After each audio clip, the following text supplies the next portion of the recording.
Welcome to IAYTD. My name is Adam Ryan Daniels. Today we are discussing Daredevil Season 2. I am a little tired because I woke up at 3 in the morning to straight watch all of them. So now here I am. And I've just gone through 13 episodes, about 12 hours or so. And what do I think?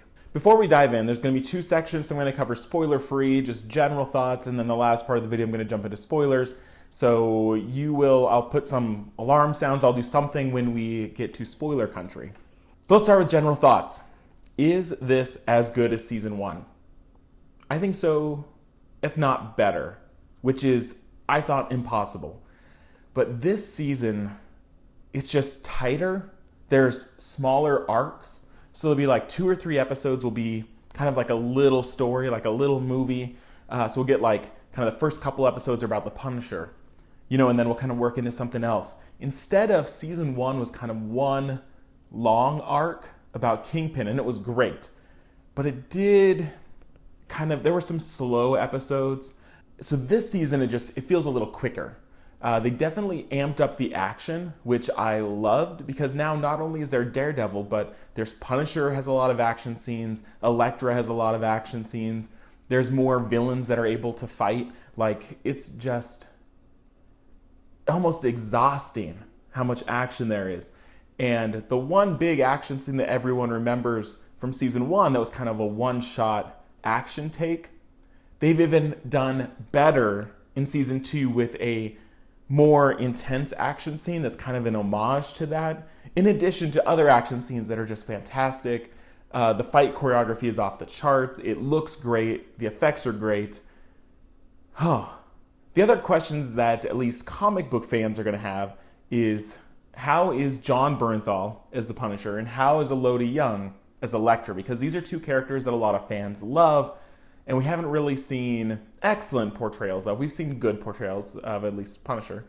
So are these performances good? Jon Bernthal as the Punisher, I've seen him in quite a lot of things. This is the best performance I've ever seen him give, and there were some moments, there were some scenes that almost brought me to tears, yet he also kicks a serious amount of ass.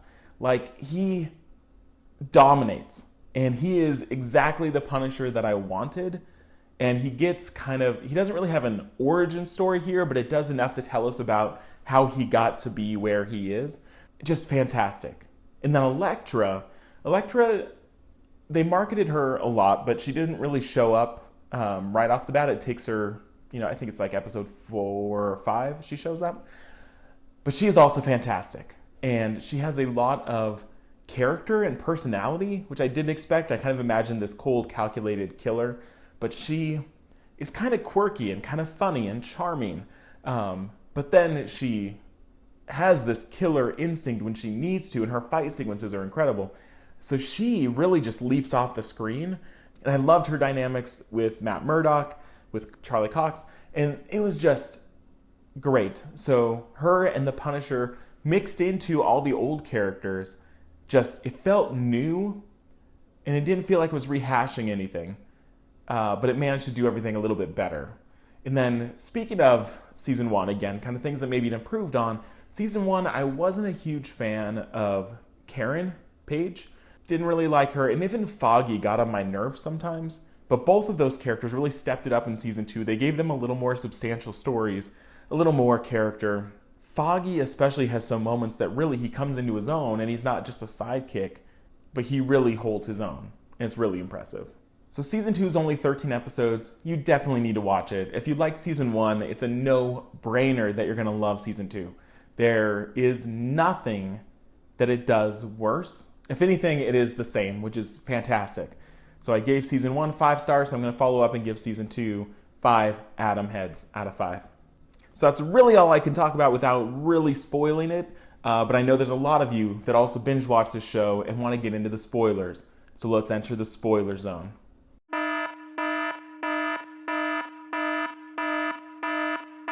All right, so I didn't take notes down or anything, so I'm just going to talk about some of the things that are memorable, and you all down in the comments can maybe talk about some of those things, but oh god, the comment section is going to be really tricky to navigate. Anyways, let's start with the Punisher. John Bernthal. Like I said, I loved him. I thought it was a great performance. Like the scene when the police finally show up to catch him and he's like leaning against like a tombstone.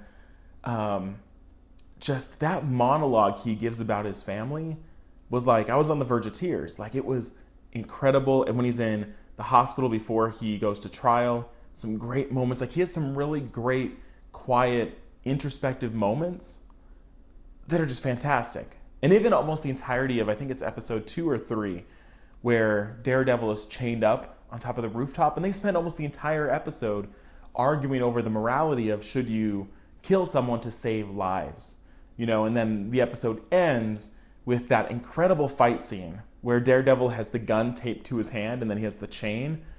Just ridiculously awesome. The only downside about Punisher is he didn't really get the explosive ending that I expected, because he walks into kind of that storage place or whatever, and there's all these guns, and he like looks at this like mini gun, and he's like, okay, we're gonna do this. And then he shows up at the final scene, shoots a couple guys, and then walks away. And I was expecting this, I wanted this moment where it was kind of like he had guns, they run out, new guns, okay, bazooka, like he's meant to be like literally a walking arsenal. And we got a few moments that were kind of like that, where he would like take someone else's gun, or like there was a funny moment where he took someone else's gun, but he was like, this is a stupid lame gun, and like threw it in the trash real quick and then pulled out his own gun. But we never really got that moment that was like, dang, he is just all firepower. And I thought the finale with 100 ninjas, he was going to mow them down with that minigun, and then it was really disappointing when that didn't happen. So I feel like it set us up for something, and then just did not deliver. That everyone else kind of got this satisfactory ending and kind of a lot of closure, except for really the Punisher.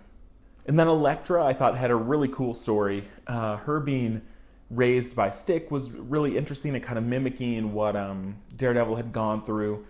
But I have to admit, and it could be because I'm really tired and might have missed something, but I didn't quite understand her being the Black Sky. Because in season 1, we see that kid that they deliver, and I thought that they referenced that he was a Black Sky or the Black Sky. Somehow it came up about this kid. But then here it's like her, and I don't quite understand why she was important to them, because all of a sudden now they're still fighting, and it's like I didn't quite understand it. So of course I'm going to rewatch season 2. Now I can take my time and really take it all in. But at first watch, I might have missed something.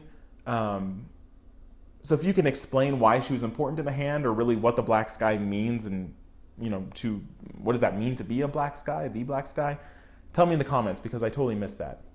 Okay, now let's move on to bigger kind of season-wide stuff. I appreciated that there weren't, I don't think, any references to the Avengers or the larger Marvel Cinematic Universe. There were some nods to Jessica Jones. And then there were the newspaper clippings of the Battle of New York that appeared in season 1, so I don't really count them because they've already, they're Easter eggs from season 1. But there weren't references to the guy in the iron suit or the big green monster. They didn't have to do any of that stuff. This was really confident in its ability to tell a story without relying on those big names, which I thought was really, really cool. And then we really only got one cameo, but it was an interesting one, and one that I think made sense, that they didn't try to shoehorn Luke Cage in. I thought they might try someone else, but Carrie Ann Moss from Jessica Jones showed up for a scene, to talk to Foggy about becoming a lawyer there. So I thought it made sense, and it kind of connected the worlds. But if you didn't watch Jessica Jones, you wouldn't be confused by that. It's like, oh, it's just a potential employer. So I thought it was a smart cameo, but part of me always wishes, like, oh, they could have done something else. But I guess we're going to have to wait till the Defenders, and I guess that's the big payoff for the Defenders, is to finally see these people come together. Other cool things worth talking about. Kingpin. I expected Kingpin to show up, but I wasn't sure how. And so his little arc of it was 3 or 4 episodes when the Punisher goes to prison, that whole thing was probably my favorite subplot of the entire season. When you kind of realize Punisher's going there on purpose, and you're like, oh, wait a second. And when it clicks, and when you see him walk in to kind of the outdoor workout area, and you're like, oh, just, that was such an awesome moment and a way to end that episode, even though you're binge watching, you're like, next, come on. Like, I thought that whole story was really cool, and how kind of they did a little flashback in Kingpin trying to become the Kingpin of the prison. I thought was really interesting, and how Punisher plays into that was kind of cool, how he kind of was using him, but then it backfired. You know, like they had a really interesting dynamic, which I think makes sense for Punisher because he's such a gray character, right? Like he's not a hero, but he's not a villain, which I think makes it really interesting, his dynamics with other villains like Kingpin. I also want to say they really stepped up the gore on this season. I think with Punisher, you have to. I mean, in Daredevil, there were a few big ones, right? There was like the car door thing. There was like the head on a spike thing. But here, like Punisher would just shotgun somebody to the face. And it was like, oh, like there was just so much, and just guts spilling out of people. And I kind of would forget that this is like a Disney-owned Marvel property. You know, this is like, you know, I was watching Deadpool in the theater. Like it felt like that, which I think is really cool. And they managed to do it tactfully and make sense with the Punisher, and people reacted in a very strong way, you know, like they would. So totally loved it. I think those are kind of the big highlights. You know, again, I watched all the episodes back to back, so some stuff will probably get forgotten, but overall, loved it. It felt right. You know, like these depictions of the Punisher and Elektra felt like they fit in the MCU. They were unique, especially with Elektra. They did some things that in the comics probably didn't line up, but it felt right. They felt, you know, pretty comic book accurate, or as accurate as you can get, and I'm very happy with how it turned out. You know, and if there was a like Punisher series, I would be totally down, because Jon Bernthal would kill that, pun intended. So those are my kind of off-the-cuff spoiler thoughts, my favorite moments. So now in the comments, put yours, talk about what you loved. There might be people that haven't seen the show, so try to maybe give a spoiler warning just in case people are looking at this. That's the downside of doing both videos at once. But definitely have a conversation down there. And if there's things you want to talk about, if you think it's a bigger thing, like, hey, how do you think this affects the MCU or whatever, I might do more videos once I've had a chance to really decompress and think about everything that happened. So that's it. Hopefully you're enjoying Daredevil. Let me know what you think of it, and we'll see you next time. You know, you're one bad day away from being me.